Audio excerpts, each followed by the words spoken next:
Sa gitna ng nagkikislapang mga ilaw ng isang marangyang ballroom, sa ilalim ng nagagandahang aranya na tila mga bituing nakakulong sa bubong, unti-unting namatay ang masiglang tugtugan. Ang alingaw-ngaw ng mga halakhak, ang tunog ng mga kubyertos na tumatama sa mga porselanang plato at ang masayang kwentuhan ng daan-daang bisita ay biglang napalitan ng isang nakakabingi at nakakasakal na katahimikan. Lahat ng mga mata ay nakapako sa higanting screen sa harapan ng entablado.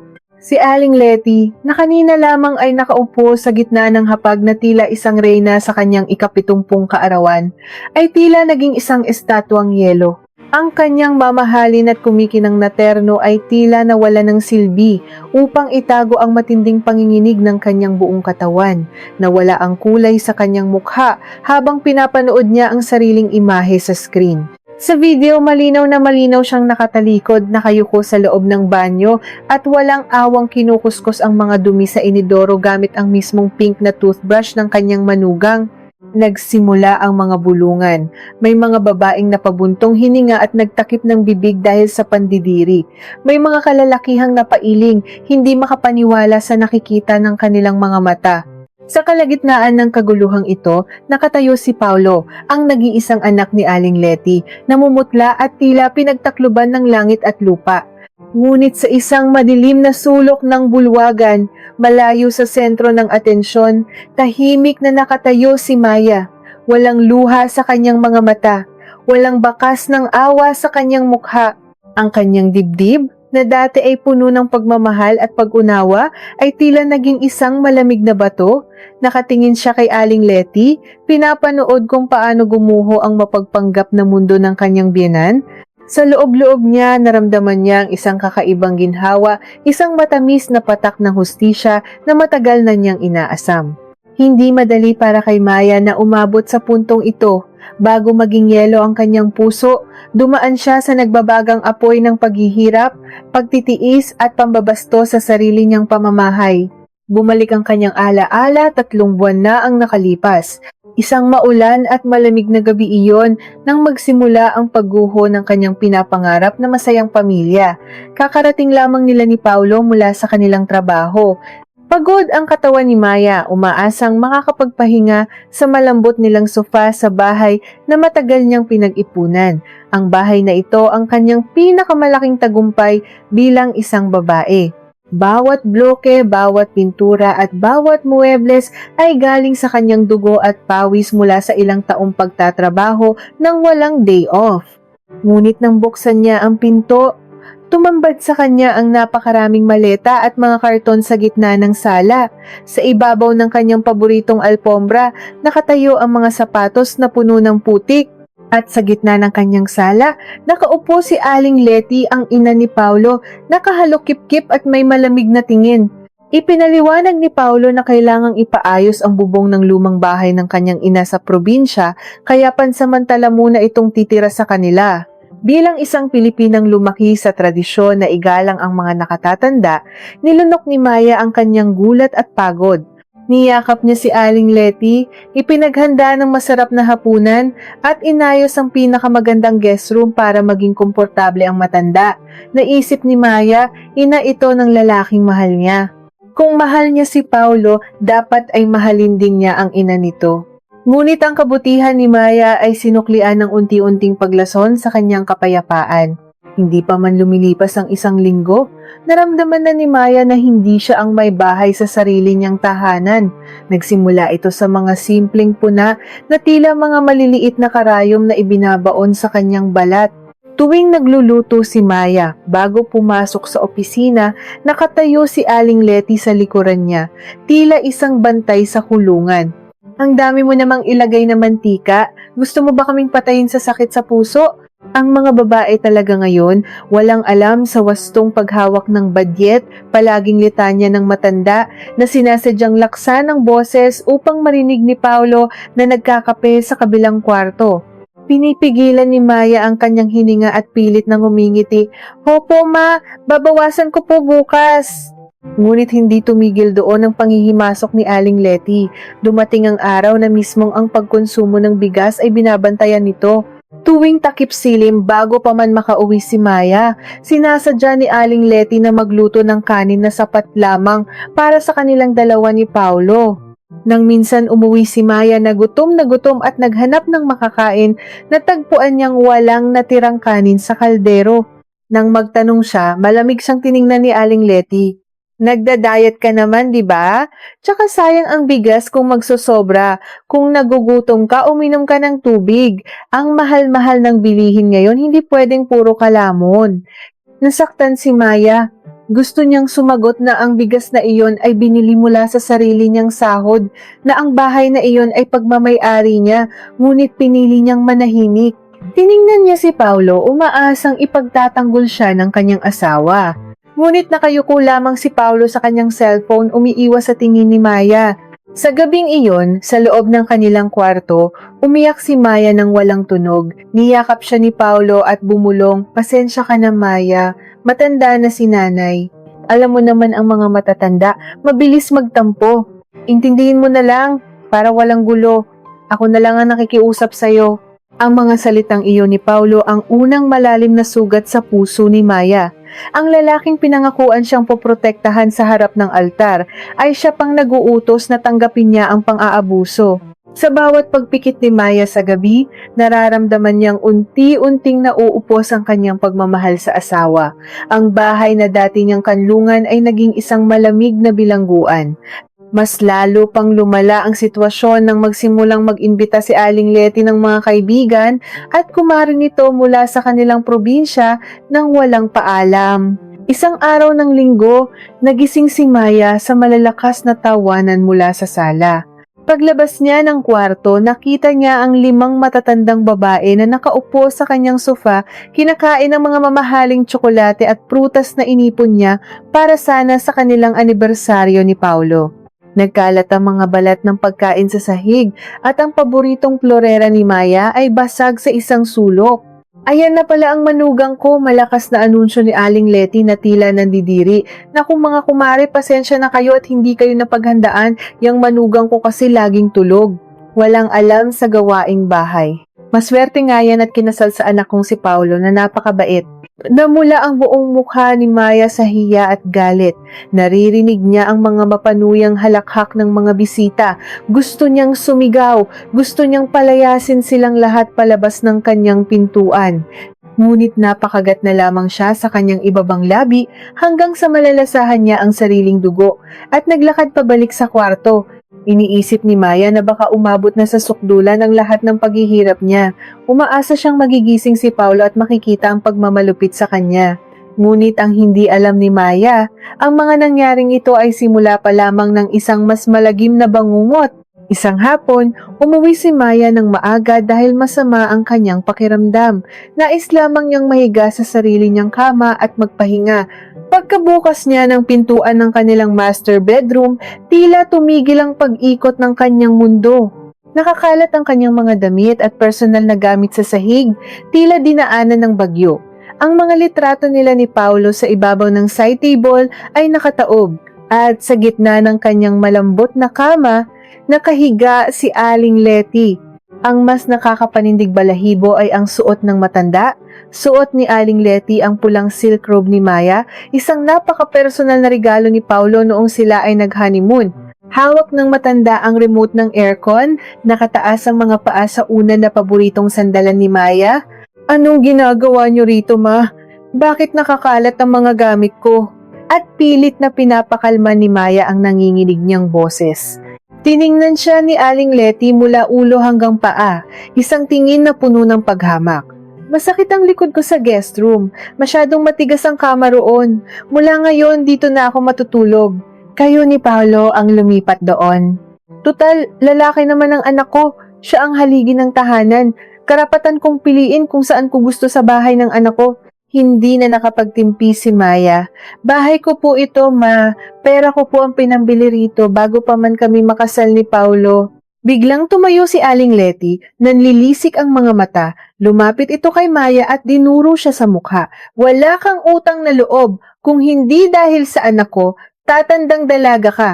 Huwag mo akong susumbatan dahil pera lang ang ambag mo sa pamilyang ito." Sa pag-atras ni Maya, tumama ang kanyang kamay sa ibabaw ng kanyang vanity mirror. May nahulog ang kanyang mamahaling bote ng pabango na binili pa niya sa Paris. Nang pulutin niya ito, napansin niyang kakaiba ang amoy na lumabas. Wala itong amoy kundi purong tubig gripo. Nanlaki ang mga mata ni Maya. Hinalungkat niya ang kanyang mga drawer. Ang kanyang mga mamahaling alahas at mga paboritong relo ay wala na sa kanilang mga lalagyan.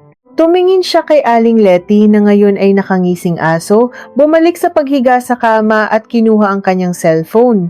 Nang akmang lalabas na si Maya upang tumawag ng pulis at i-report ang pagnanakaw, narinig niya ang boses ng kanyang biyenan na kausap ang isang tao sa kabilang linya. Oo, Dante, nandito na sa akin ang mga alahas ng tanga kong manugang.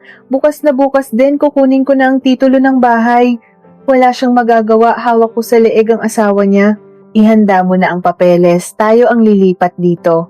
Nanigas ang buong katawan ni Maya sa labas ng pinto. Sino si Dante at paano nakapasok sa isip ng kanyang biyenan na angkinin ang buong bahay at ibenta ito sa ibang tao? Nanigas ang buong katawan ni Maya sa labas ng pinto. Ang hawakan ng pinto na gawa sa malamig na bakal ay tila naging yelo na unti-unting sumusunog sa kanyang palad. Rinig na rinig niya ang paghalakhak ng kanyang biyena na si Aling Letty, isang tawang puno ng pang-uuyam at kasakiman habang nakikipag-usap sa isang lalaking nagngangalang Dante. Wala siyang magagawa, hawak ko sa leeg ang asawa niya. Ang mga salitang iyon ay tila paulit-ulit na umalingaw-ngaw sa utak ni Maya, ang mga nawawalang alahas na pinaghirapan niya, ang pagpapalaya sa kanya sa sariling kwarto. At ngayon ang planong angkinin at ibenta ang kanyang bahay. Gusto niyang sipain ang pinto, pumasok sa loob, at isumbat sa mukha ng matanda ang lahat ng kanyang narinig. Gusto niyang bawiin ang kanyang mga alahas, kalad ka rin palabas si Aling Letty, at ipagsigawan sa buong mundo ang kawalang hiyaan nito. Ngunit sa isang kisap mata napigilan niya ang kanyang sarili. Nakagat ni Maya ang kanyang ibabang labi hanggang sa malalasahan niya ang pait ng sariling dugo. Kumbinsihin man niya ang buong barangay, sino ang maniniwala sa kanya? Isang manugang na nagrereklamo laban sa isang 70 taong gulang na biyuda? At paano si Paulo? Papanigan ba siya ng kanyang asawa kung wala siyang hawak na matibay na ebidensya? Malamang ay sasabihin na naman ni Paulo na guni-guni niya lang ang lahat o baka nabibingi lang siya sa sobrang pagod sa trabaho. Hindi siya pwedeng sumugod ng walang sandata. Kailangan niyang maging mas matalino kaysa sa halimaw na nakatira sa kanyang pamamahay. Dahan-dahan, pilit na pinatahimik ni Maya ang kanyang mga yabag at naglakad pabalik sa sala. Umupo siya sa madilim na sulok ng sopa, yakap ang kanyang sarili. Nang gabing iyon nang dumating si Paulo mula sa trabaho, sinalubong siya ni Maya hindi ng mainit na yakap, kundi ng malamig na katotohanan. Paulo, pinalayas tayo ng nanay mo sa sarili nating kwarto. Dinala niya doon ang mga gamit niya at itinapon ang mga damit ko sa sahig. Bukod pa roon, nawawala ang mga alahas ko sa drawer, mahinahon ngunit nanginginig ang boses ni Maya habang nakatingin sa mga mata ng kanyang asawa. Bumuntong hininga ng malalim si Paulo, inilapag ang kanyang briefcase at kinamot ang kanyang batok. Wala sa kanyang mukha ang gulat o galit para ipagtanggol ang kanyang asawa. Sa halip, isang hitsura ng pagkabagot at inis ang gumuhit sa kanyang mga mata. Maya, kwarto lang yan. Hayaan mo na si nanay, matanda na, sumasakit ang likod. Pagbigyan na natin, gusto lang ng komportable, lilipat na lang tayo sa guest room. At tungkol sa mga alahas mo, baka naman na-misplace mo lang o naiwan mo sa opisina. Alam mo naman na malilimutin ka minsan. Huwag mo namang pagbintangan si nanay ng ganyan, nakakasakit ka na ng damdamin. Sa mga salitang iyon, naramdaman ni Maya na may isang patalim na dumiin sa kanyang dibdib. Hinihiwa ang natitirang pagmamahal niya para sa asawa. Tiningnan niya si Paulo na tila isang estranghero. Ang lalaking pinangakuan siya sa harap ng dambana na poprotektahan siya habang buhay ay mas piniling maging duwag. Mas pinili ni Paulo na lunukin ang pang-aabuso kaysa harapin ang ina nito. Sa sandaling iyon, namatay ang pag-ibig ni Maya. Namatay ang pag-asa niyang may kakampi siya sa bahay na ito. Kung ang kanyang asawa ay isang sunod-sunuran at bulag na puppet ng kanyang biyenan, kailangan niyang lumaban ng mag-isa. Kinabukasan, isinuot ni Maya ang pinakamakapal na maskara ng pagpapanggap. Pagkagising niya ng maaga sa masikip at maalinsangan na guest room, nagluto siya ng paboritong daing na bangus at sinangag ni Aling Letty. Inihain niya ito ng may ngiti sa mga labi, tila walang anumang nangyari kagabi. Nang makita ni Aling Letty ang masaganang almusal, gumuhit ang isang mapanuyang ngiti sa mga labi ng matanda. Para kay Aling Letty, ang katahimikan ni Maya ay tanda ng pagsuko. Inisip ng biyana na tuluyan na niyang nadurog ang pagkatao ng kanyang manugang at nakuha na niya ang buong kontrol sa bahay. Ngunit hindi alam ni Aling Letty, ang tahimik na manugang ay mas mapanganib kaysa sa isang nagwawalang asawa. Ilang araw ang lumipas, umuwi si Maya mula sa opisina na may sumalubong na kakaibang amoy sa sala. Amoy ng murang pabango na hinaluan ng amoy ng matapang na sigarilyo. Pagpasok niya, nakita niya ang isang lalaking nasa edad 50, nakaupo sa kanyang sofa, nakataas ang paa sa center table, nakasuot ito ng isang peking gintong kwintas at isang kupas na polo shirt.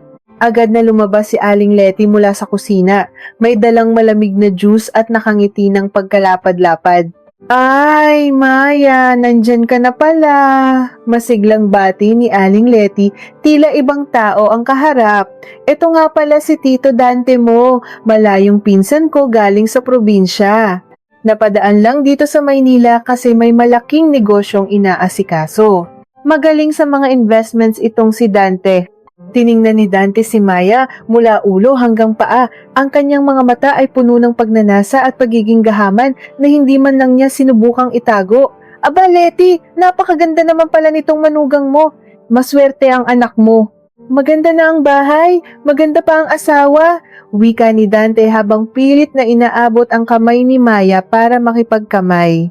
Tiningnan lamang ni Maya ang kamay ng lalaki. Hindi niya ito inabot.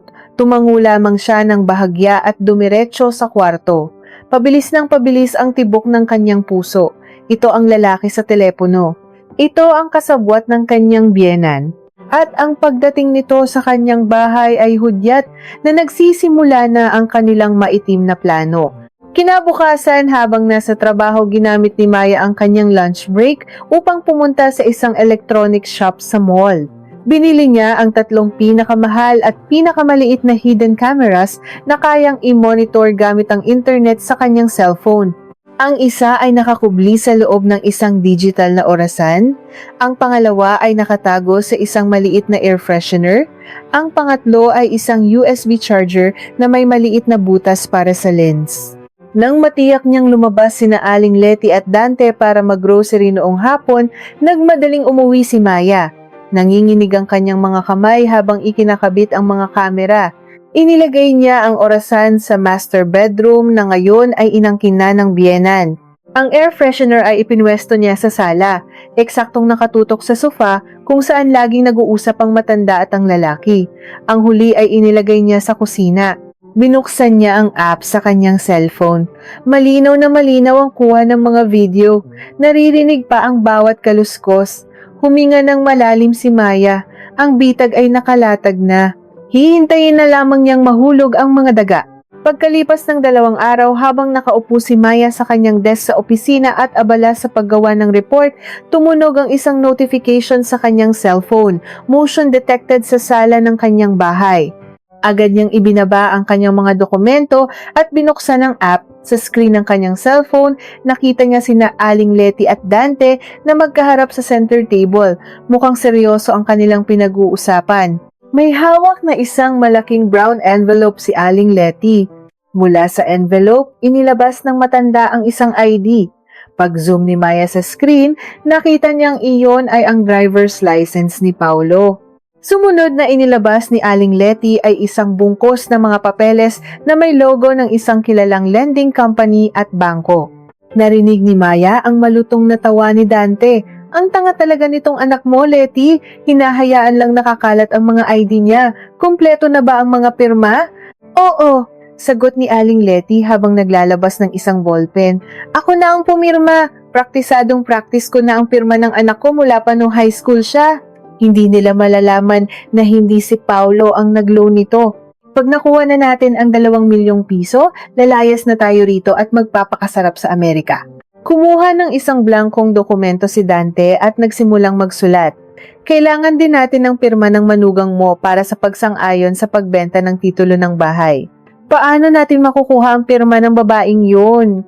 Ngumiti si Aling Letty, isang ngiting nagpatayo sa mga balahibo ni Maya. Huwag kang mag-alala, Dante. May plano ako para dyan. Sa Biyernes, may papapirmahan akong papeles sa kanya.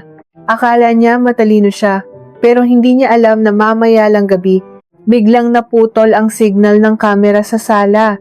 Nagloading ang screen ng cellphone ni Maya. Pindot siya ng pindot upang ibalik ang koneksyon, ngunit pilit itong nawawala. Namuo ang malamig na pawis sa noo ni Maya. Ano ang gagawin sa kanya ni Aling Letty mamayang gabi? Anong klasing papeles ang sapilitang ipapapirma sa kanya upang tuluyang makuha ang bahay na kanyang pinaghirapan? Nakatitig lamang si Maya sa itim na screen ng kanyang cellphone. Ang kanyang paghinga ay naging mabigat, tila may isang malaking bato na nakadagan sa kanyang dibdib. Namuo ang malamig na pawis sa kanyang noo at mga palad. Paanong nawala ang signal ng kamera sa sala? Sinadya ba itong patayin ni Aling Letty? O baka naman nakita nila ang nakatagong kamera sa loob ng air freshener? Ang mga tanong na ito ay tila mga nag-uumpugang bato sa loob ng kanyang isipan. Hindi na siya nakapag-isip ng maayos. Ang tanging alam niya ay nasa panganib ang kanyang buhay, ang kanyang bahay at ang kanyang kinabukasan. Nanginginig ang kanyang mga kamay nang mabilis niyang iligpit ang kanyang mga gamit sa ibabaw ng desk. Nagpaalam siya sa kanyang boss, sinabing may matinding emergency sa kanilang pamilya at nagmamadaling lumabas ng opisina. Ang biyahe pauwi ay tila isang mahabang kalbaryo. Nagsimulang bumuhos ang malakas na ulan, sumasabay sa rumaragasang takot sa kanyang puso. Ang bawat patak ng ulan sa bintana ng sinasakyan niyang taxi ay tila mga luhang hindi niya mailabas. Habang nakatingin sa mga nagkikislapang ilaw ng mga sasakyan sa gitna ng matinding traffic, pilit na binubuo ni Maya ang kanyang sarili. Hindi siya pwedeng umuwi na umiiyak. Hindi siya pwedeng magpakita ng kahinaan. Kailangan niyang maging matapang dahil sa oras na tumuntong siya sa loob ng bahay na iyon, papasok siya sa pugad ng mga ahas. Nang makarating siya sa tapat ng kanilang bahay, madilim ang kalangitan ngunit bukas ang lahat ng ilaw sa sala. Pilit niyang pinakalma ang kanyang sarili bago ipasok ang susi sa pinto. Pagkabukas niya, sinalubong siya ng isang pamilyar at masarap na amoy. Amoy ng nilagang baka na paborito ni Paulo. Nakita niyang nakaupo na si Paulo sa hapagkainan, mukhang pagod mula sa trabaho ngunit may bakas ng ngiti sa mga labi. Mula sa kusina, lumabas si Aling Letty na may dalang malaking mangkok ng sabaw. Ang matanda ay nakangiti ng napakatamis, isang ngiting hindi nakikita sa kanyang mga mata. Wala na si Dante, silang tatlo lamang ang nasa loob ng bahay. Ay, nandito na pala ang masipag kong manugang, malambing na bati ni Aling Letty, tila nakalimutan na ang lahat ng masasakit na salitang binitiwan nito noong mga nakaraang araw. Halika na, Maya. Umupo ka na rito at kumain. Alam kong pagod na pagod ka sa trabaho kaya ipinagluto ko kayo ng paborito ng asawa mo. Nagkatinginan sila ni Paulo. Tumango ang kanyang asawa, tila sinasabing, sabi ko sa iyo, mabait naman si nanay, kailangan lang natin siyang intindihin. Umupo si Maya, tahimik at nakikiramdam. Ang bawat subo ng pagkain ay tila nagiging buhangin sa kanyang lalamunan. Hindi niya malimutan ang mga narinig niya sa kamera. Alam niyang ang kabaitang ito ay isang lason na binalot sa asukal. Pagkatapos nilang kumain, habang nagliligpit si Maya ng mga plato, biglang nagsalita si Aling Letty. Paulo, Maya, halik kayo rito sandali sa sala. May maganda sana akong ibabalita sa inyo. Kinabahan si Maya ngunit pinilit niyang panatilihin ang blangkong ekspresyon sa kanyang mukha. Naupo sila ni Paulo sa sofa. Kinuha ni Aling Letty ang isang brown envelope mula sa ilalim ng center table, ang mismong envelope na nakita ni Maya sa video kanina. Inilabas ng matanda ang ilang mga papeles at inilapag sa harapan nilang mag-asawa. Alam niyo mga anak, tumatanda na ako. Gusto ko sanang makatulong sa pagpapalago ng naipon ninyo. Yung pinsan kong si Dante, may kilalang malaking negosyante na naghahanap ng mga investors para sa isang resort sa probinsya. Doble ang babalik na pera sa loob lang ng 6 na buwan. Ipinasok ko na ang pangalan ninyong dalawa. Kailangan lang ng pirma ninyo rito sa kontrata para makasali tayo. Tiningnan ni Maya ang mga papeles. Walang logo ng kahit anong kumpanya. Pulos mahahabang talata ng mga legal na salita na mahirap intindihin, ngunit may napansin ang matalas na paningin ni Maya. Sa ilalim ng pangalawang pahina, nakasulat ang salitang Special Power of Attorney at may mga linya para sa pagbebenta ng ari-arian. Hindi ito investment, ito ay papeles para ibenta ang kanyang bahay. Napansin ko po na may nakasulat na Special Power of Attorney rito, ma. Malamig na wika ni Maya habang nakatingin ng diretso sa mga mata ng kanyang biyenan. Bakit po kailangan ng ganito kung mag-i-invest lang tayo? Biglang nawala ang tamis ng ngiti ni Aling Letty. Umirap ang matanda at bumuntong hininga ng malakas, tila naiinis sa kakulitan ng kanyang manugang. Standard procedure lang yan ng kumpanya, Maya.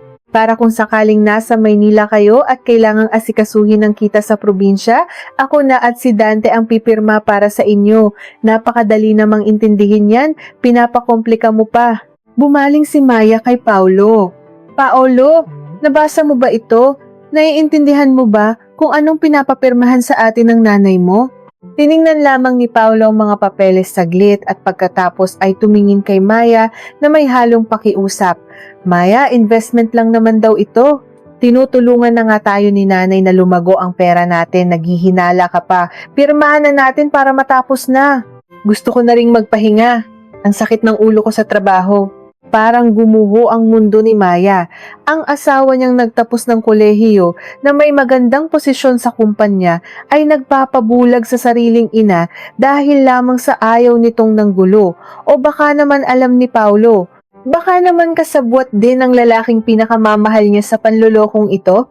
Hindi ako pipirma, matigas na sagot ni Maya. Ibinaba niya ang ballpen sa mesa.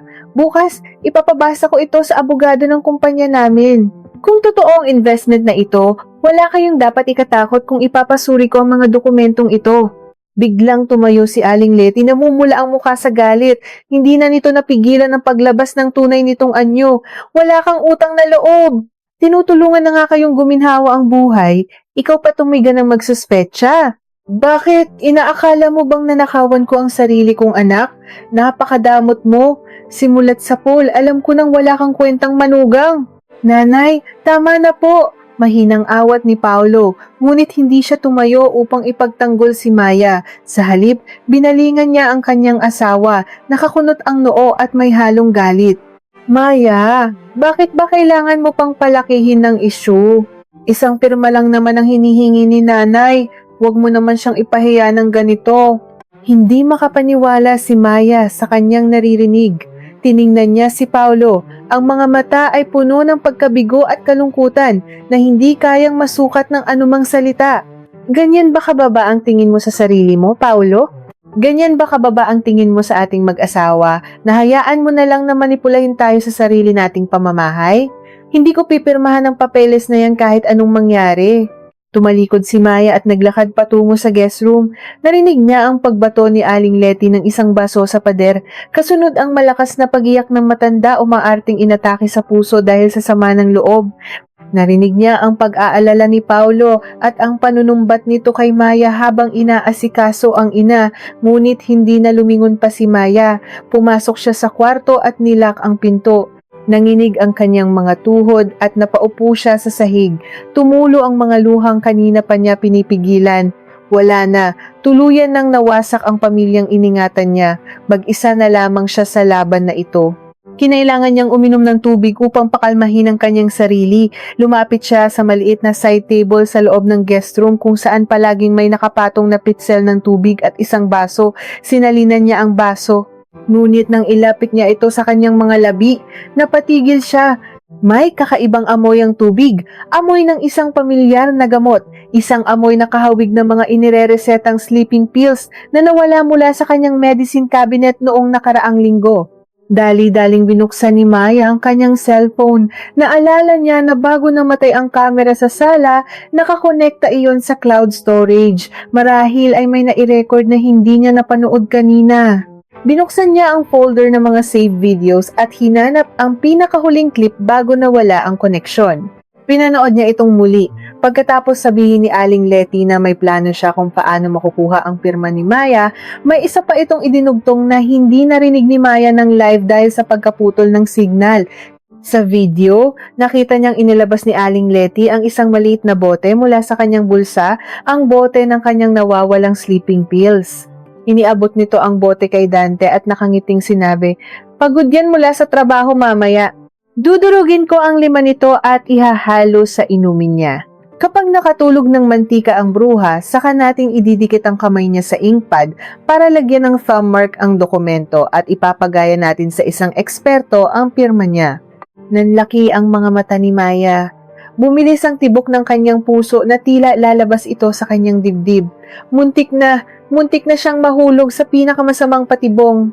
Ngunit habang tinititigan niya ang baso ng may lasong tubig, at habang naririnig niya ang mga yabag sa labas ng kanyang pinto, isang katanungan ang unti-unting nabuo sa kanyang isipan. Paano nalaman ni Aling Letty na sa pitsel na iyon siya palaging umiinom, gayong palaging nakakulong si Maya sa guest room? Dahan-dahan, inikot ni Maya ang kanyang paningin sa paligid ng madilim na kwarto. May nagkikislap na maliit na pulang ilaw mula sa siwang ng aircon sa itaas ng kanyang kama. Hindi lang siya ang nagmamasid, may nanonood din sa kanya sa loob mismo ng kanyang kwarto at ngayon alam niyang nakikita ng taong iyon na hindi niya ininom ang tubig. Biglang may kumatok ng napakalakas sa kanyang pintuan. Maya, isang malamig at mababang boses mula sa labas. Hindi iyon si Paulo, hindi rin iyon si Aling Letty. Boses iyon ng isang lalaki. Boses ni Dunch. Buksan mo ang pinto, Maya. May nakalimutan ka sa sala? Paano nakapasok si Dante sa loob ng bahay gayong nakalak ang main door? At nasaan si Paulo? Halos tumalon ang puso ni Maya palabas ng kanyang dibdib nang marinig niya ang boses ni Dante sa kabilang banda ng pintuan. Ang malamig at may halong pananakot na tono ng lalaki ay tila isang kamay na sumasakal sa kanyang lalamunan. Paano ito nakapasok? Nasaan si Paulo? Bakit hinayaan ng kanyang asawa na lapitan siya ng isang estranghero sa sarili nilang bahay habang nakakulong siya sa kwarto? Maya, buksan mo ang pinto. May kailangan kang pirmahan sa labas. Naghihintay ang biyenan mo, muling tawag ni Dante. Mas malakas ngayon, sinasabayan ng mabibigat na katok na tila ba gigibain ang manipis na kahoy ng pintuan. Napatingin si Maya sa maliit na pulang ilaw na kumikislap mula sa siwang ng aircon. Nakatingin sila, alam nilang gising pa siya, alam nilang hindi pa niya iniinom ang tubig na may lason. Kung hindi niya bubuksan ng pinto, baka sirain ito ni Dante. Wala siyang laban sa lakas ng isang lalaki. Kailangan niyang mag-isip ng mabilis, kailangan niyang unahan ang kanilang maitim na plano. Sa isang iglap na pagdesisyonan ni Maya na sumugal, nanginginig ang kanyang mga kamay nang kunin niya ang baso ng tubig. Itinapat niya ito sa kanyang mga labi, ngunit hindi niya nilunok ang tubig. Sa halip, pasimpleng niyang ibinuhos ang laman nito sa makapal na tuwalya na nakapatong sa kanyang hita hanggang sa maubos ito. Pagkatapos, sinadya niyang ibagsak ang baso sa sahig. Nabasag ang salamin, lumikha ng isang matalim na ingay na umalingaw-ngaw sa buong kwarto. Aray! Ang sakit ng ulo ko! Paolo! At pilit na dumaing si Maya, ginagawang mahina at garalgal ang kanyang boses. Pagkatapos ay itinumba niya ang kanyang sarili sa kama, nakadapa ang kalahati ng katawan, itinatago ang kanyang mukha sa mga unan, ipinikit niya ng mariin ang kanyang mga mata, pinabagal ang kanyang paghinga, at pinilit na palambutin ang bawat kalamnan sa kanyang katawan. Nagpanggap siyang walang malay. Ilang segundo ang lumipas, narinig niya ang kaluskos ng mga susi. May hawak na duplicate key si Aling Letty. Bumukas ang pinto ng dahan-dahan. Rinig na rinig ni Maya ang mga yabag ng 2 tao na pumasok sa kanyang kwarto. Ang matapang na amoy ng murang pabango ni Dante ay humalo sa hangin, nagpapatayo sa mga balahibo ni Maya. Tingnan mo nga naman, nakatulog din ang madamot na bruha. Rinig niyang bulong ni Aling Letty. Ang boses ng matanda ay walang bahid ng awa, tanging purong pagkasuklam. Sabi ko sa'yo, Dante, tatalab agad ang gamot na yan. Hindi na yan magigising hanggang bukas ng tanghali.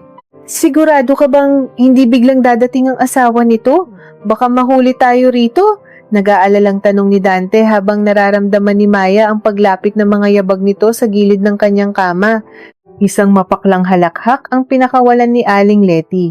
"Huwag kang mag-alala kay Paulo. Nasa kasino na naman yun. Alam mo namang baon sa utang ang anak ko dahil sa pagsusugal. Kaninang umaga pa lang, bago pumasok sa opisina, pumayag na yon sa plano natin." Sa mga salitang iyon, tila tumigil ang pag-ikot ng mundo ni Maya. Kahit nakapikit, naramdaman niya ang matinding pagkahilo at pagguho ng kanyang buong pagkatao. Pumayag? Ibig mong sabihin, alam ng asawa niya na ibebenta natin ang bahay nila at kukunin natin ang pera? Paniniguro ni Dante? Aba, oo naman, pagmamalaki ng matanda. Siya pa nga ang nag-isip na gawin natin ito ngayong gabi habang wala siya, para daw malinis ang pangalan niya at wala siyang pananagutan kapag nagwala itong asawa niya bukas. Ang sabi ng anak ko, basta mabayaran ang milyon-milyon niyang utang sa kasino at mabigyan siya ng balato, bahala na raw tayo kung anong gusto nating gawin sa babaeng to. Wala na raw siyang pakialam, sawa na rin naman daw siya sa bungangyera niyang asawa. Namamatay ang kaluluwa ni Maya sa bawat salitang binibitiwan ng kanyang biyenan. Hindi lang paladuwag ang kanyang asawa, isa itong halimaw na nagtago sa likod ng maamong mukha. Ipinagkanulo siya ni Paulo. Ibinenta siya ng lalaking minahal niya, inalagaan at pinagsilbihan ng buong puso. Ang lahat ng pagtatanggol nito sa ina, ang lahat ng pakiusap na magpasensya siya ay hindi dahil mahal nito ang ina, kundi dahil may pinoprotektahan itong sariling lihim at kasakiman. Isang mainit na luha ang tumakas mula sa nakapikit na mga mata ni Maya, dumaloy sa kanyang pisngi pababa sa unan. "Oh, tingnan mo, umiiyak pa yata ang tanga habang nananaginip." Pang-uuyam ni Aling Letty. "Akin na ang inkpad, Dante. Bilisan na natin bago pa ako mandiri sa paghawak sa kamay ng babaeng to." Naramdaman ni Maya ang magaspang na kamay ni Dante na biglang humablot sa kanyang kanang braso. Ang hawak ng lalaki ay mahigpit, halos bumaon ang mga kuko nito sa kanyang balat. Ginamit ni Maya ang lahat ng kanyang lakas at pagpipigil upang hindi manlaban, upang hayaang maging malambot at walang buhay ang kanyang braso. Idiniin nila ang kanyang hinlalaki sa isang malamig at basang espongha ang inkpad. Pagkatapos, naramdaman niya ang matigas na ibabaw ng papel kung saan mariing idiniin ang kanyang daliri. 1, 2, 3 beses nila itong ginawa sa iba't ibang pahina. Ayan, tapos na ang problema, masayang wika ni Dante. Kumpleto na ang thumb mark, ako na ang bahalang magpagaya ng pirma niya sa kilala kong fixer bukas. Makukuha na natin ang pera mula sa buyer sa Biyernes. Pagkatapos nating makuha ang pera, iiwan na natin silang mag-asawa rito na magpatayan. Tutal, pareho naman silang walang kwenta, sagot ni Aling Letty, tila nagdiriwang na sa kanilang tagumpay. Binitawan ni Dante ang kamay ni Maya. Narinig niyang inayos nila ang mga papeles at naglakad palabas ng kwarto. Pinatay nila ang ilaw. Sumara ang pinto at narinig ni Maya ang pag-ikot ng susi mula sa labas. Kinulong nila siya.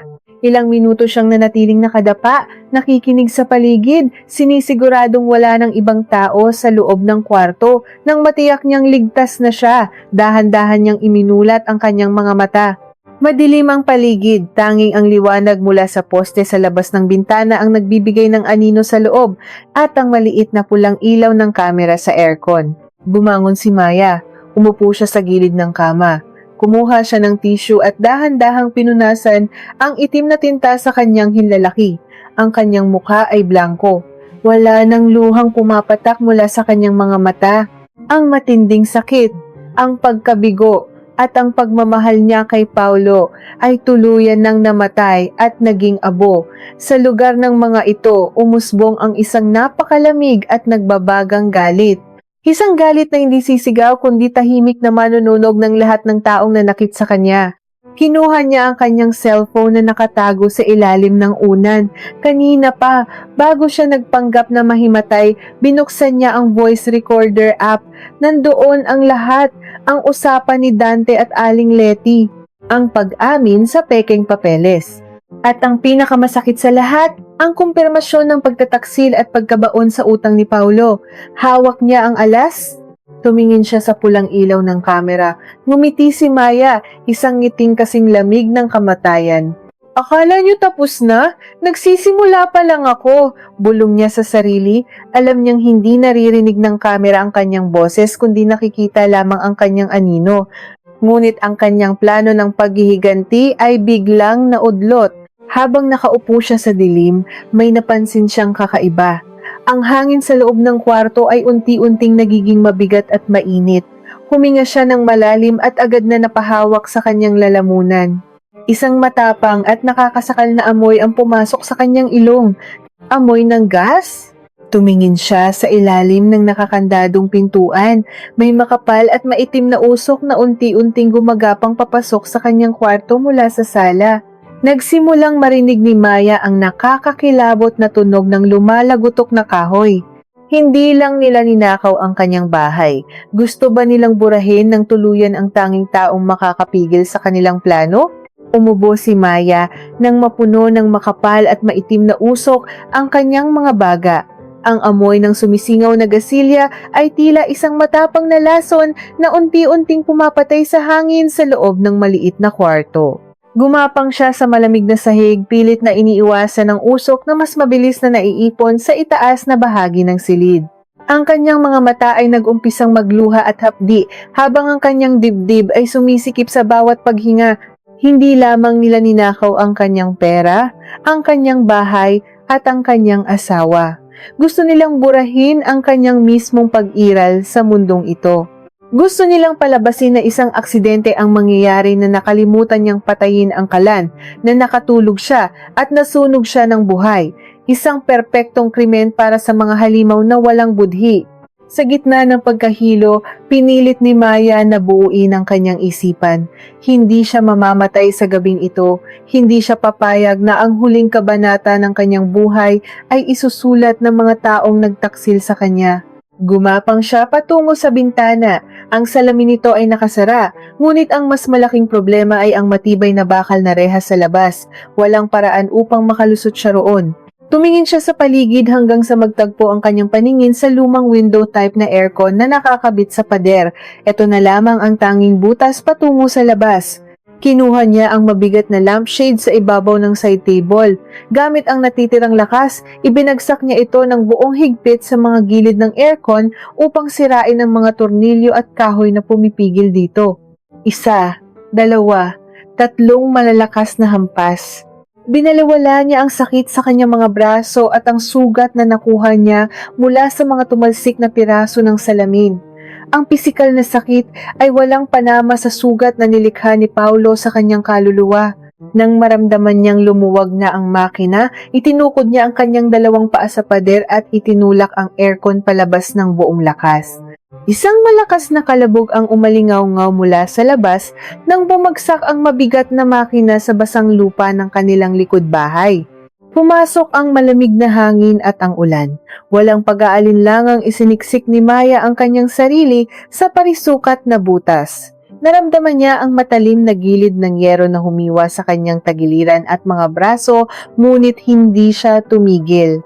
Hinayaan niyang dumaloy ang kanyang dugo hanggang sa tuluyan siyang makalabas at bumagsak sa maputik na damuhan. Bumuhos ang malakas na ulan sa kanyang mukha. Pilit siyang tumayo, humihingal at lumingon sa bahay na matagal niyang tinawag na tahanan. Nakita niya ang mapulang liwanag ng apoy na nagsisimula ng dilaan ng kusina at unti-unting gumagapang patungo sa guest room kung saan siya nakakulong kanina. Tumakbo si Maya patungo sa mataas na pader na naghihiwalay sa kanilang likod bahay at sa madilim na eskinita ng kabilang subdivision. Umakyat siya, sinugatan ang mga kamay sa magaspang na semento at tumalon sa kabila. Ligtas na siya. Ngunit alam niyang hindi pwedeng masunog ng tuluyan ang bahay. Nandoon ang mga ebidensyang kailangan niya. Nandoon ang mga nakatagong kamera. Nanginginig na kinuha niya ang kanyang cellphone mula sa bulsa ng kanyang pantalon. Mabuti na lamang at hindi ito nabasa ng husto. Agad siyang tumawag sa fire department at nagbigay ng eksaktong address bago tuluyang pinatay ang kanyang telepono. Nagtago si Maya sa isang madilim na waiting shed na hindi kalayuan sa kanilang bahay. Mula roon, kitang-kita niya ang harapan ng kanilang gate. Ilang minuto lamang, umalingaw ang nakakabinging wangwang ng mga fire truck. Mabilis na nakaresponde ang mga bumbero at agad na binomba ng tubig ang kusina dahil maaga itong nai-report, hindi kumalat ang apoy sa sala at sa master bedroom. Naapula ang sunog bago pa man ito makapinsala ng malaki. Basang-basa sa ulan at nanginginig sa lamig, patuloy na nagmamasid si Maya mula sa dilim. Isang pamilyar na taxi ang mabilis na huminto sa tapat ng bahay. Bumaba sina Aling Letty at Dante. Umaarte ang mga itong nagulat at natatakot habang nakikipag-usap sa mga bumbero at sa mga kapitbahay na nagising dahil sa komosyon. Narinig ni Maya ang malakas at peking pag-iyak ng kanyang biyenan. Ilang sandali pa, isang itim na kotse ang huminto. Bumaba si Paulo. Ang asawa niyang nagbenta sa kanya kapalit ng pagkakabayad sa utang sa sugal. Tumakbo si Paulo palapit sa mga bumbero. Hinawakan ni Maya ang kanyang dibdib, umaasang baka kahit isang patak lamang ay may natitirang pag-ibig si Paulo sa kanya. Umaasa siyang tatanungin ni Paulo kung nasaan ang kanyang asawa, kung nailigtas ba siya mula sa apoy. Ngunit ang mga salitang lumabas sa bibig ni Paulo ay tuluyang pumatay sa anumang pag-asa sa puso ni Maya. Malakas ang boses ng kanyang asawa, rinig hanggang sa madilim na sulok kung saan nakatago si Maya. "Sir, yung kwarto po ba sa bandang unahan, yung master bedroom at yung sala, inabot po ba ng apoy? Yung mga importanteng dokumento namin, mga titulo ng lupa at kontrata, nasunog po ba?" Walang tanong tungkol sa asawa. Walang bakas ng paghahanap, ang inaalala ng lalaking pinakasalan niya ay ang mga peking papeles na gagamitin upang ibenta ang kanyang pinaghirapang bahay. Nakita ni Maya kung paano nakahinga ng maluwag si Paulo nang sabihin ng bumbero na ligtas ang sala at ang master bedroom at tanging ang likurang bahagi lamang ang nasira. Nang sabihin ng investigador na walang natagpo ang bangkay sa loob ng guest room, nakita ni Maya ang mabilis na pagpapalitan ng tingin ni Aling Letty at Dante. Nakita niya ang galit at pagkabigo sa mga mata ng kanyang biyenan at ang pagtataka ni Paulo. Inisip marahil ng mga ito na nagising siya at nakatakas bago pa lumaki ang apoy. Inisip nilang duwag siyang tumakbo at nagtago dahil sa takot. Humikit si Maya. Ang ulan na tumatama sa kanyang mukha ay tila humuhugas sa huling bakas ng kanyang kahinaan. Binuksan niya ang kanyang mga mata at ang mga ito ay kasing talim at kasing lamig ng yelo. Hahayaan niya silang mag-isip na nanalo sila.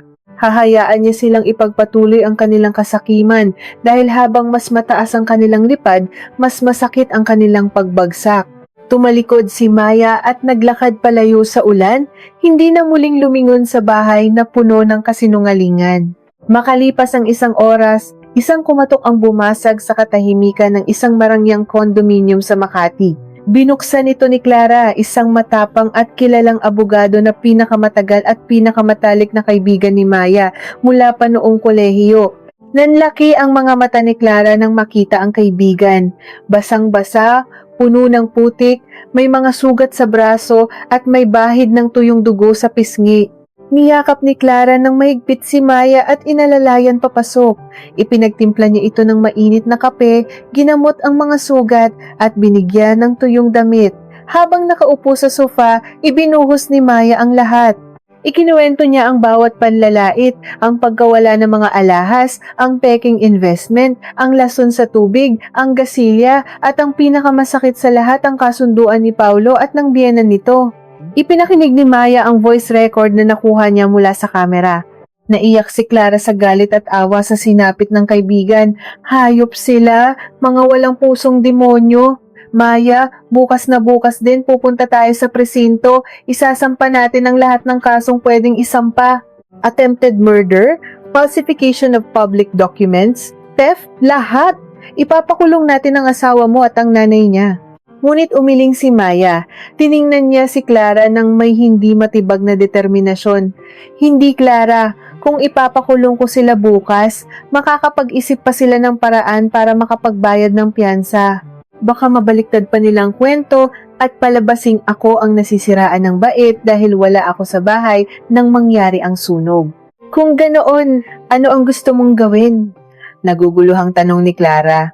Gusto kong kunin nila ang pera sa manlolokong buyer. Gusto kong isipin nilang nagtagumpay sila.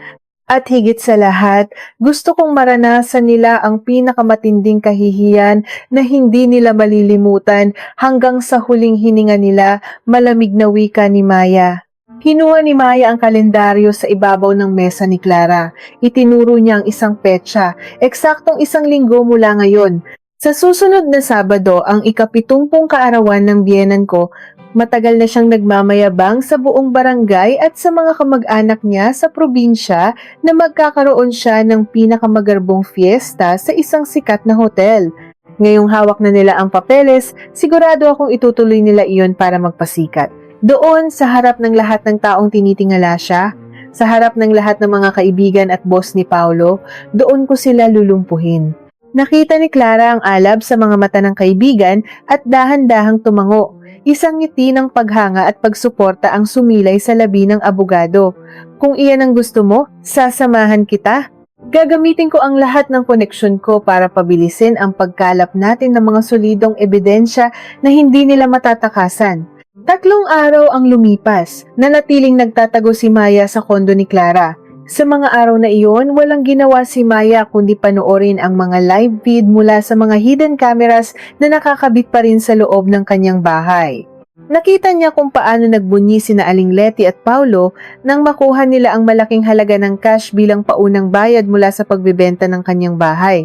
Nakita niya kung paano ipinangako ni Paulo na ibibigay kay Aling Letty ang kalahati ng pera para sa grand fiesta nito, habang ang natira ay ipinambayad ni Paulo sa mga lalaking laging bumibisita sa bahay upang maningil ng utang. Walang sino man sa kanila ang naghanap kay Maya.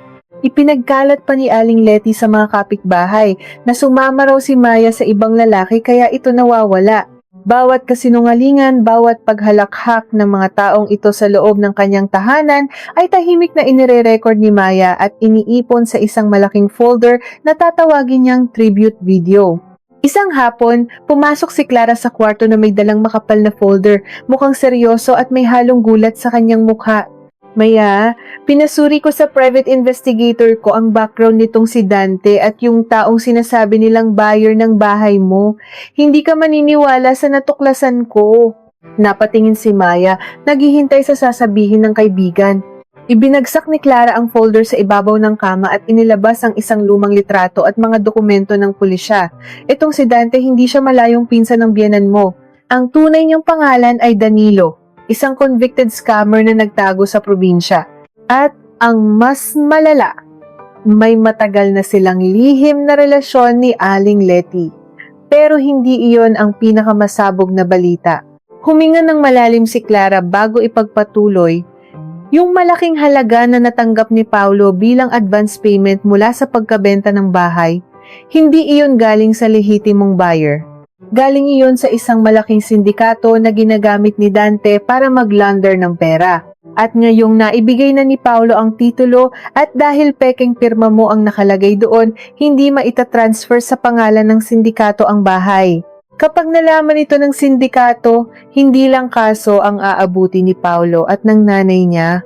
Tinitigan ni Maya ang mga litrato sa kanyang harapan. Ang patibong na inihanda niya ay mas naging mapanganib at mas nakamamatay kaysa sa kanyang inaasahan. Ang mga kamay ni Aling Letty at Paulo na mismong naghukay ng kanilang sariling libingan. Ano kaya ang magiging reaksyon ng mga ito kapag nalaman nilang hindi lang ang batas ang humahabol sa kanila, kundi ang mga taong handang pumatay para sa pera? Lumipas ang 1 linggo na tila nakalutang sa alapaap ng pag-elusyon si Aling Letty at ang kanyang anak na si Paulo. Para sa kanila, ang pagkawala ni Maya pagkatapos ng sunog ay isang malaking biyaya mula sa langit. Ipinagkalat ni Aling Letty sa buong barangay at sa mga kamag-anak nila sa probinsya na sumama sa ibang lalaki ang kanyang manugang, bitbit ang mga alahas at pera nito. Ginamit nila ang kasinungalingang ito upang pagtakpan ang kanilang maitim na krimen. Gamit ang milyon-milyong pisong paunang bayad mula sa sindikatong inakala nilang lehitimong mamimili ng bahay, nagpakasasa ang mag-ina. Binayaran ni Paulo ang mga nagbabantang maniningil mula sa kasino at ang natira ay ibinigay niya sa kanyang ina upang pondohan ang pinapangarap nitong magarbo at nag-iisang ika-70 kaarawan. Walang pakialam si Aling Letty kung saan nanggaling ang pera. Ang mahalaga sa kanya ay ang kislap ng mga bagong gintong alahas sa kanyang leeg at pulso, at ang paghanga ng mga tsismosang kumare na dati ay minamaliit siya. Namili siya ng isang napakamahal na asul na Filipiniana terno na binurdahan pa ng mga kumikinang na bato. Habang sinusukat niya ito sa harap ng malaking salamin ng isang sikat na butik, nandoon si Dante, nakangiti at nagpapanggap na isang mayamang negosyante na handang ibigay ang buong mundo sa matanda. Ngunit sa likod ng huwad na kaligayahang ito, tahimik na gumagapang ang mga anino ng kanilang napipintong pagbagsak. Sa loob ng isang malamig at madilim na silid sa kondominium ni Clara, walang tigil si Maya sa paghahanda. Ang kanyang mga mata, na dati ay madalas mamugto sa pag-iyak, ay ngayon ay matalas at walang kakurap-kurap na nakatutok sa screen ng laptop. Wala na siyang iniluhang kahit isang patak ng tubig. Ang kanyang puso ay naging kasing tibay ng bakal. Sa tulong ni Clara, pinagsama-sama niya ang bawat video clip, bawat audio recording, at bawat dokumentong nagpapatunay sa kasamaan ni Aling Letty, Paulo at Dante. Habang nag-edit, may isang partikular na video mula sa hidden camera sa master bedroom na nagpagimbal at nagpasiklab muli sa kanyang matinding galit. Sa video, napanood ni Maya ang biyanan niya na pumasok sa kanyang personal na banyo isang araw bago ang sunog. May hawak itong cellphone at kausap si Dante. Nakangisi si Aling Letty habang kinukuha ang pink na toothbrush ni Maya mula sa lalagyan. Walang pag-aalinlangang idiniin ng matanda ang toothbrush sa gilid ng inidoro at malakas na kinuskos ang mga naninilaw na mansya roon. Narinig ni Maya ang malutong na halakhak ng kanyang biyanan sa video. Ayan, bagay lang sa kanya ang maglinis ng kubeta ko. Tutal, basura naman ang ugali ng babaeng yan. Tingnan natin kung hindi sumakit ang tiyan niya bukas. Pagkatapos ay maingat nitong hinugasan ang toothbrush sa gripo at ibinalik sa lalagyan na tila walang nangyari. Kinuyom ni Maya ang kanyang mga kamao hanggang sa mabaon ang kanyang mga kuko sa kanyang palad. Ang tindi ng pandidiri at pagkasuklam ay umapaw sa kanyang buong pagkatao. Kung may natitira man siyang kahit katiting na awa para sa ina ng kanyang asawa, tuluyan na itong pinatay ng eksenang iyon. Hindi na ito simpleng kasakiman sa pera, ito ay purong kasamaan na walang puwang sa mundo. Isinama ni Maya ang clip na iyon sa unahang bahagi ng kanyang ginagawang dokumentaryo. Tinawag niya itong ang tunay na mukha ng isang ina. Sumapit ang pinakahihintay na Sabado ng gabi, ang pinakamalaki at pinakamagarbong ballroom sa isang sikat na hotel sa Maynila ay nagniningning. Ang mga higanteng aranya ay nagbibigay ng ginintuang liwanag na sumasalamin sa mga porselanang pinggan at kumikinang na mga kubyertos. Ang hangin ay amoy ng masaganang lechon, kaldereta at mga mamahaling alak. Daan-daang bisita ang dumating. Nandoon ang mga matataas na opisyalis ng barangay, ang mga kilalang negosyante sa kanilang probinsya, ang mga kasamahan ni Paulo sa kumpanya na inimbita upang magpasikat, at syempre, ang buong samahan ng mga kumari ni Aling Letty na walang ginawa kundi purihin ang suot nitong alahas. Nakaupo si Aling Letty sa isang tila tronong upuan sa gitna ng entablado, suot ang kanyang kumikinang na asul na terno. Sa kanyang kanan ay nakaupo si Dante na umuaktong tila isang kagalang-galang na milyonaryo, at sa kanyang kaliwa ay si Paulo, nakasuot ng mamahaling suit, nakangiti sa mga bisita, ngunit panay ang lagok ng alak upang lunurin ang sariling kaba. Habang masayang nagiinuman at nagtatawanan ang lahat, walang nakapansin sa isang babaeng nakasuot ng eleganteng itim na damit na tahimik na nakatayo sa madilim na bahagi ng control room sa likuran ng ballroom. Si Maya. Ang kulay itim na suot niya ay hindi simbolo ng pagluluksa sa kanyang sarili, kundi pagluluksa sa mga kaluluwa ng mga taong malapit na niyang ibaon sa kahihiyan. Sa tabi niya ay si Clara, nakahalukip-kip at naghihintay ng tamang tiempo. Sa labas ng mga pinto ng ballroom nakapwesto ang mga pribadong gwardya na binayaran ni Clara upang siguraduhing walang makakalabas, lalo na si Dante hanggat hindi natatapos ang palabas. Kailangan nilang ipitin ang mga ito bago pa man makarating ang mga tunay na miyembro ng sindikato na tiyak na naghahanap na ngayon kay Paulo dahil sa pumalyang paglipat ng titulo ng lupa. Tumunog ang malakas na mikropono, hudyat na magsisimula na ang pinakatampok na bahagi ng gabi. Umakyat ang masiglang MC sa entablado. Mga kaibigan, mga panauhin, ngayong gabi, Hindi lamang natin ipinagdiriwang ang 70 taon ng buhay ng ating minamahal na si Mommy Letty, ipinagdiriwang din natin ang kanyang kabutihan, ang kanyang walang sawang pagmamahal sa kanyang pamilya at ang kanyang gintong puso. Nagpalakpakan ang mga tao. Napangiti ng napakalapad si Aling Letty at kumaway sa mga bisita. Tila isang reynang sinasamba ng kanyang mga nasasakupan.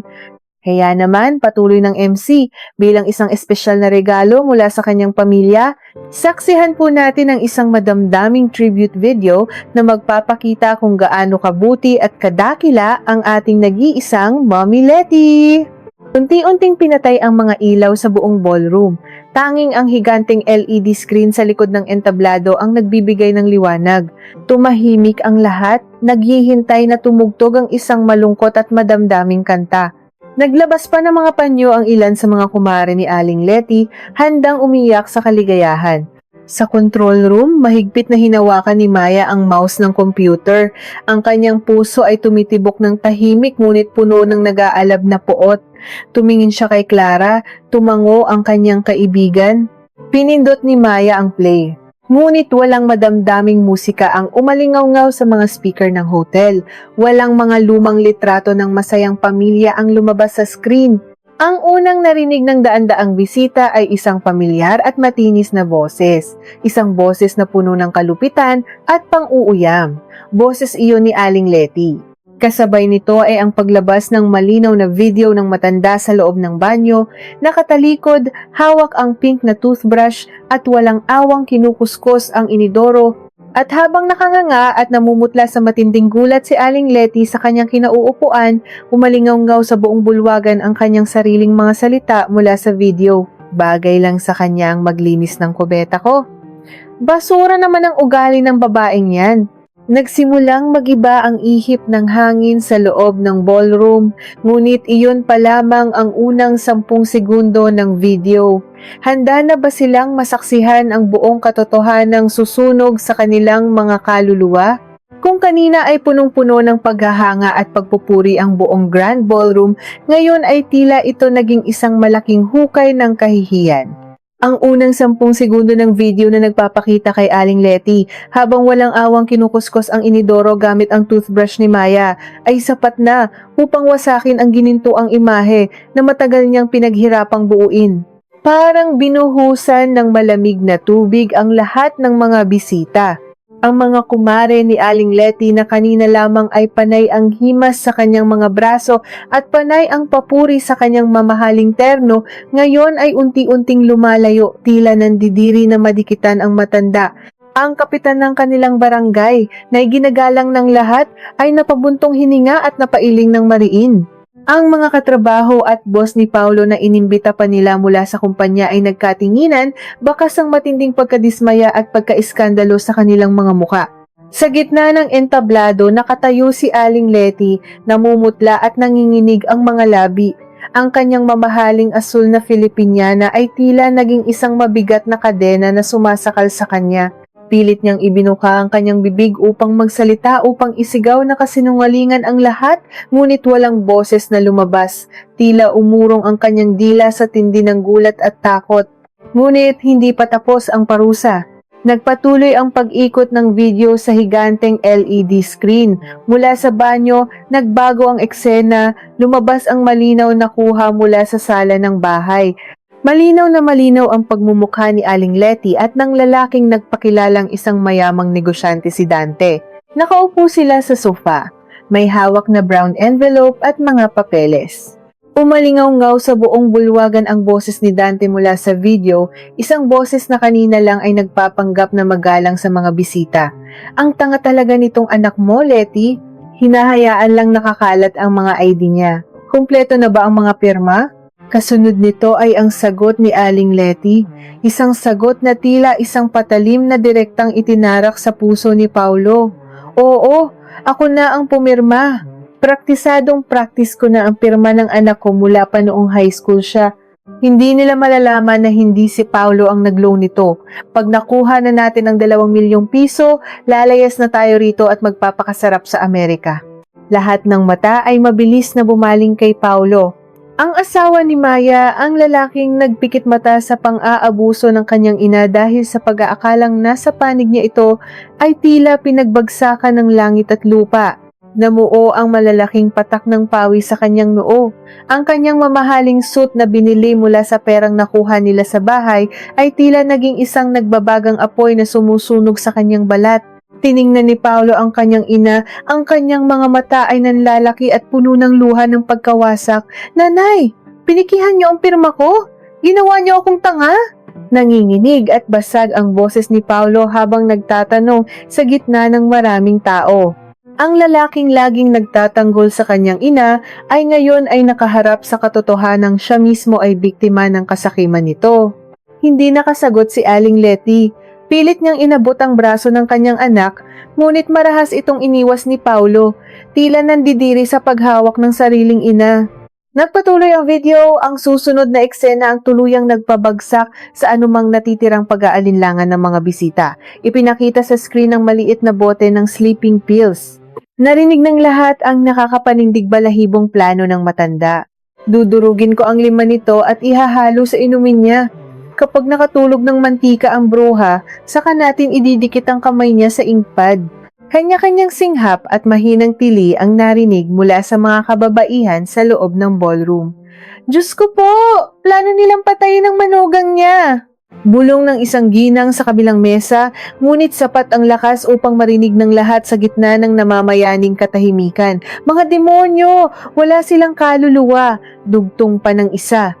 Naramdaman ni Dante na hindi na maganda ang patutunguhan ng gabi. Ang kanyang mga peking gintong alahas ay tila naging pabigat, pasimple siyang tumayo mula sa kanyang upuan sa entablado. Dahan-dahan siyang umatras, sinusubukang makihalo sa dilim upang unti-unting makalabas ng ballroom. Ang kanyang isip ay nagkukumahog sa paghahanap ng pinakamabilis na daan palabas ng hotel. Ngunit bago pa man siya makahakbang, papunta sa malaking pintuan sa likuran, biglang bumukas ang mga ilaw sa buong bulwagan. Nakakabulag ang liwanag, inilalantad ang bawat mukha, bawat takot at bawat kasalanan. 4 na malalaking lalaking nakasuot ng itim na barong ang biglang humarang sa pintuan.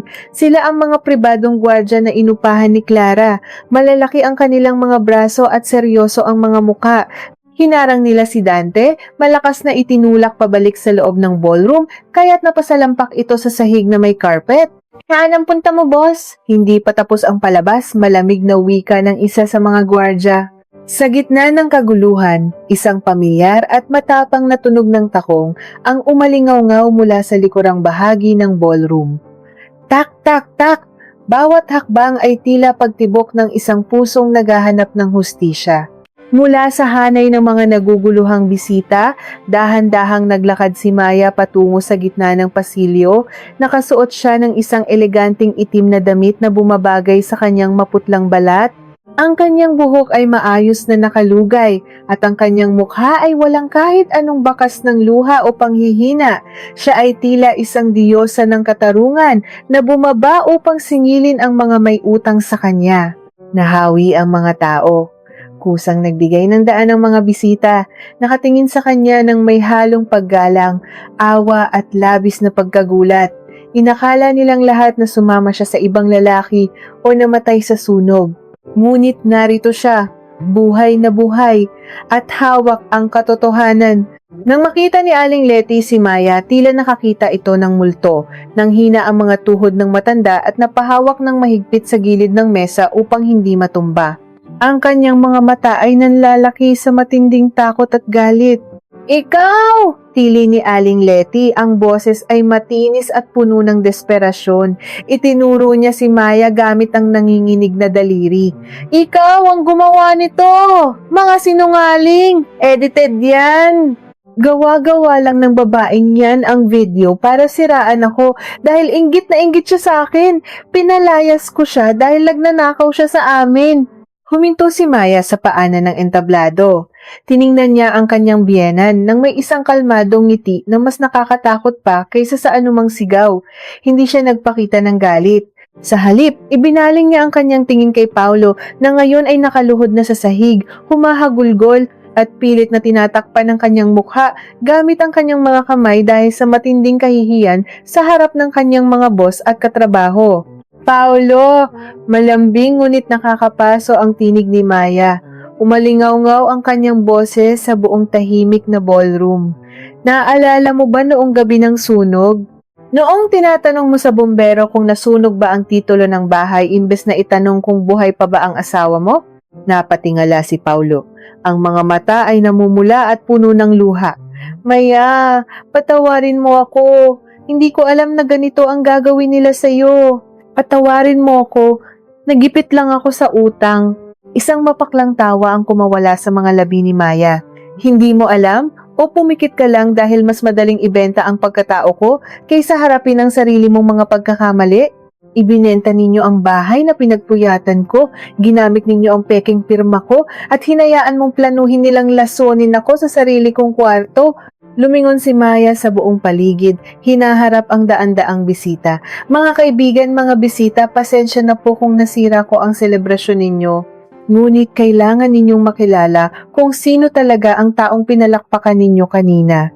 Si Letty at ang lalaking kasama niya, si Danilo na isang wanted na scammer, ay pinlano ang lahat ng ito. Muling napalingon ang mga tao kay Dante nang marinig ang tunay nitong pangalan at pagkatao. Namutla si Dante, alam niyang wala na siyang kawala. Bumaling muli si Maya kay Aling Letty. Ang matanda ay humihingal na ngayon, hawak ang dibdib, umaarteng inaatake sa puso upang makakuha ng simpatiya. Ngunit walang sino man sa mga bisita ang lumapit upang saklolohan siya. Lahat ay nakatitig lamang, naghihintay sa susunod na mangyayari. Huwag ka nang umarte, ma. Malamig na wika ni Maya. Ang bawat salita ay tila yelo na tumutusok sa balat ng matanda. Wala na pong maniniwala sa inyo. Pero huwag kayong mag-alala, hindi lang ang video na to ang regalo ko sa inyo ngayong gabi. Kinuha ni Maya ang isang makapal na brown envelope mula sa kanyang bag at itinaas ito upang makita ng lahat. Inakala ninyo na napakatalino ninyo. Inakala ninyo na nakapanloko kayo ng isang inosenteng buyer gamit ang peking pirma ko? Nakuha ninyo ang milyon-milyong paunang bayad, nakapagbayad ng utang sa kasino si Paulo at nakapagsuot kayo ng mga mamahaling alahas. Huminga ng malalim si Maya, isang ngiti ng tagumpay ang sumilay sa kanyang labi. Pero alam niyo ba kung sino ang tunay na binentahan ninyo ng bahay? Alam niyo ba kung saan nanggaling ang perang winaldas ninyo? Tumigil sa pag-iyak si Paulo. Napatingin siya kay Maya. Isang matinding kaba ang biglang bumalot sa kanyang dibdib. Maging si Aling Letty at Dante ay napatigil sa paghinga. Pinasuri ko sa aking abogado ang background ng inyong buyer. Patuloy ni Maya, ang boses ay puno ng kapangyarihan. Ang milyon-milyong hawak ninyo ay hindi galing sa isang negosyante. Galing iyon sa isa sa pinakamalaking sindikato na naglalaunder ng pera. At dahil peking pirma ko ang ginamit ninyo sa titulo, hindi kailanman maililipat sa pangalan nila ang bahay ko. Ibig sabihin, tinakbuhan ninyo ng milyon-milyon ang mga taong handang pumatay para sa pera. Nanginig ng tuluyan ang buong katawan ni Paulo. Napatakip siya ng bibig, hindi makapaniwala sa napakalaking pagkakamaling ginawa nila. Napaluhod din si Aling Letty, tuluyan nang nawalan ng lakas, ang kanyang mamahaling terno ay sumayad sa sahig. Alam nilang wala ng pulis na makakapagligtas sa kanila mula sa galit ng sindikato. Ngunit bago pa man makapagsalita ang sinuman, isang nakakabinging ingay ng pagpreno ng maraming sasakyan ang umalingaw-ngaw mula sa labas ng hotel. Kasunod dito ay ang mga mabibigat na yabag, tila isang pangkat ng mga taong nagmamadaling pumasok. Ang mga malalaking pintuan ng ballroom ay biglang bumukas ng napakalakas na nagpatili sa maraming bisita. Hindi ito mga pulis.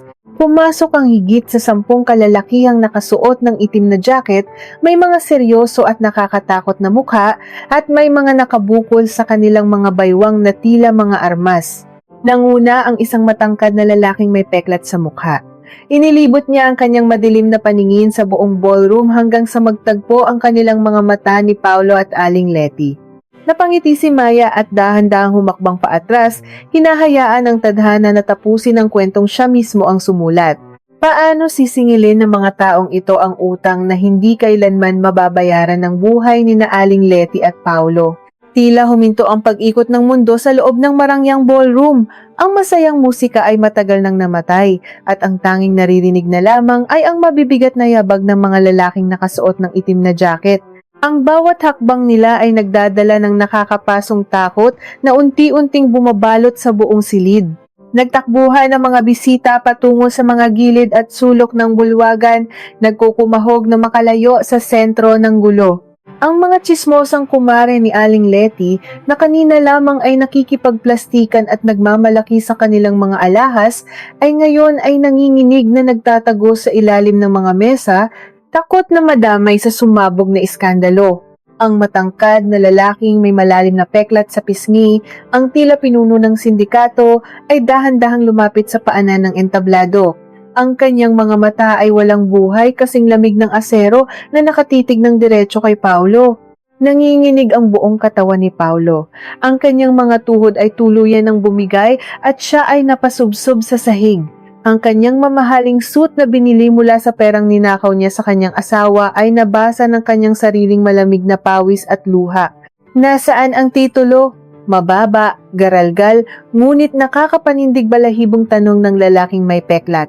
4 na milyong piso ang ibinayad namin sa inyo bilang pauna. Ngunit nang ipasuri namin ang titulo sa aming mga tao sa loob ng ahensya, natuklasan naming peke ang pirma ng asawa mo. Hindi mailipat ang pangalan ng ari-arian. Tinatakbuhan niyo ba kami? Umiling ng mabilis si Paulo, halos mabali ang kanyang leeg sa tindi ng pagtanggi. Ang mga luha at uhog ay naghalo sa kanyang mukha. Niyakap niya ang sapatos ng lalaking may peklat, nagmamakaawa na tila isang asong ulol. Hitch, hindi po! Wala po akong alam dyan. Nanay ko po. Ang nanay ko po at si Dante ang nagplano ng lahat. Sila po ang pumeke ng pirma. Maawa po kayo sa akin, ginamit lang nila ako. Nang marinig iyon ni Aling Letty, tila siya binuhusan ng kumukulong mantika. Ang anak na kanyang ipinagtanggol, ang anak na ginawa niyang dahilan sa lahat ng kanyang kasakiman, ay ibinebenta siya ngayon upang iligtas ang sariling buhay. Ang matanda, na kanina lamang ay nag-aastang reyna ng gabi, ay ngayon ay gumagapang sa sahig, sira na ang ayos ng buhok, at ang kanyang asul na Filipiniana terno ay puno ng dumi at alikabok. Huwag ninyong sasaktan ng anak ko! Matanda na ako, maawa kayo sa akin! Humahagulgol na pakiusap ni Aling Letty habang nakataas ang mga nanginginig na kamay, umaasang makukuha niya ang simpatiya ng mga armadong lalaki. Ibabalik namin ang pera! Babayaran namin kayo, bigyan niyo lang kami ng panahon. Isang malutong at nakakatakot na halakhak ang pinakawala ng pinuno ng sindikato. Hinawakan niya ang buhok ni Paulo at marahas itong inangat upang magpantay ang kanilang mga mukha. Panahon? Ang pera namin ay hindi pwedeng patulugin, Lola. At nalaman naming ibinayad niyo na sa sugal ang kalahati ng pera namin. Paano niyo ibabalik iyon? Bubuhayin niyo ba ang mga patay? Sa isang sulok, sinubukan ni Dante na samantalahin ang kaguluhan. Dahan-dahan siyang gumapang patungo sa pintuan ng kusina, umaasang makakatakas siya habang abala ang mga tao kay Paulo at Aling Letty. Ngunit hindi pa man siya nakakalayo, 2 malalaking lalaki ang mabilis na humabol sa kanya. Walang awang sinipa sa tiyan si Dante, dahilan upang mapadaing ito sa matinding sakit at mamalipit sa sahig. Kinaladkad siya ng mga lalaki pabalik sa gitna, hawak sa kwelyo na tila isang sako ng basura. Tiningnan ni Maya ang buong eksena mula sa malayo. Walang ngiti sa kanyang mga labi, walang saya sa kanyang puso. Inakala niya na ang paghihiganti ay magbibigay sa kanya ng matinding kaligayahan, ngunit ang tanging naramdaman niya sa mga sandaling iyon ay isang napakalalim at tahimik na kapayapaan. Ang mga taong sumira sa kanyang tiwala, ang mga taong nagtangkang pumatay sa kanya ay ngayon ay nilalamon ng mismong apoy ng kasakiman na kanilang sinindihan. Hinawakan ni Clara ang balikat ni Maya at mahinang bumulong. Tapos na ang misyon natin dito, Maya. Sila na ang bahalang magbayad sa mga kasalanan nila. Hindi na natin kailangang dumihan pa ang mga kamay natin. Tumango si Maya. Dahan-dahan siyang tumalikod. Habang naglalakad siya palabas ng Grand Ballroom, narinig niya ang nagmamakaawang sigaw ni Paulo, ang nakakabinging pag-iyak ni Aling Letty at ang mga kalabog ng pambubugbog ng sindikato kay Dante. Ang mga ingay na ito ay unti-unting humina hanggang sa tuluyan siyang makalabas sa malalaking pintuan ng hotel.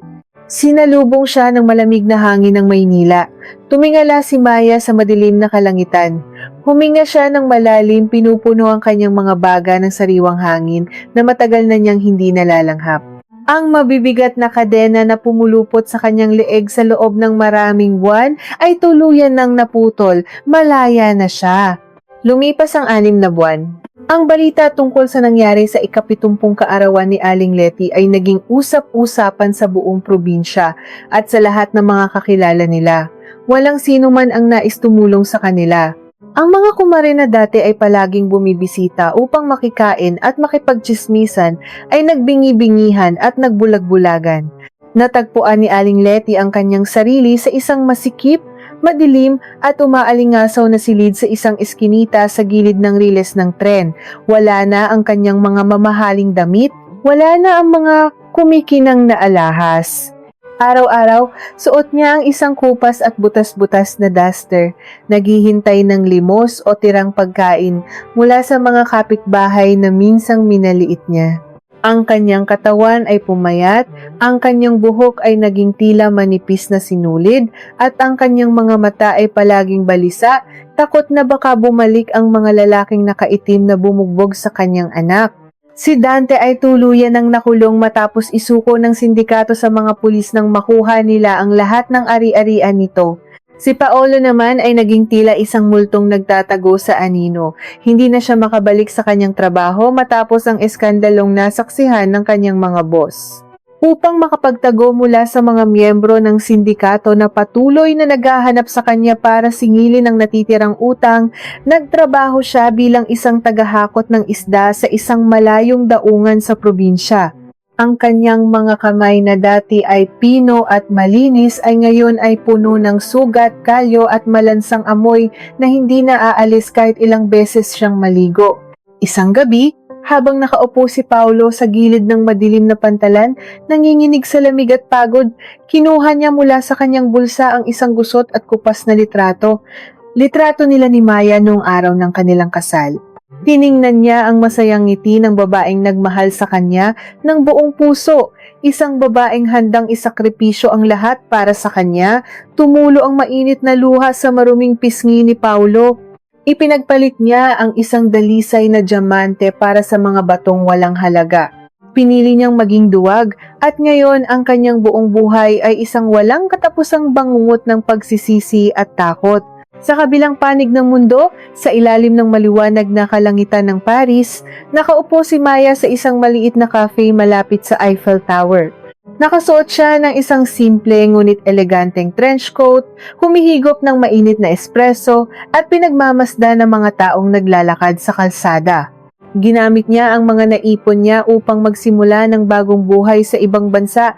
Tinulungan siya ni Clara na ibenta ng legal ang kanyang bahay sa Maynila at ang perang nakuha niya ay ginamit niya upang magtayo ng isang maliit na negosyo sa Europa. Wala na siyang nararamdamang galit. Ang mga sugat sa kanyang puso ay tuluyan ng naghilom, nag-iwan lamang ng mga peklat na nagpapaalala sa kanya ng kanyang sariling katatagan. Ngumiti si Maya sa sarili. Napatunayan niyang hindi niya kailangan ng asawa o ng sino mang pamilya upang mabuo ang kanyang pagkatao. Siya ay sapat na, siya ay matapang, at higit sa lahat, siya ay malaya. Kinuha niya ang kanyang mamahaling bag upang magbayad sa waiter at maghanda ng umalis. Ngunit habang kinukuha niya ang kanyang pitaka, isang lalaking nakasuot ng itim na sombrero at makapal na coat ang dumaan sa kanyang gilid. Hindi ito tumingin sa kanya ngunit pasimple nitong inilapag ang isang maliit na itim na sobre sa ibabaw ng kanyang mesa bago tuluyang naglaho sa gitna ng maraming tao. Kumunot ang noo ni Maya. Dahan-dahan niyang inabot ang itim na sobre. Wala itong nakasulat na pangalan. Maingat niya itong binuksan. Sa loob, may isang pirasong litrato. Litrato iyon ng kanyang bahay sa Maynila, ang bahay na ibinenta niya buwan na ang nakalipas. Ngunit ang litrato ay hindi luma, bago ito. At sa likod ng litrato, may nakasulat na isang mensahe gamit ang pulang tinta. Isang mensaheng nagpabili sa tibok ng kanyang puso at nagpabalik sa lamig ng nakaraan. Akala mo ba nakalimutan na namin ang utang ng asawa mo? Hahanapin ka namin, Maya.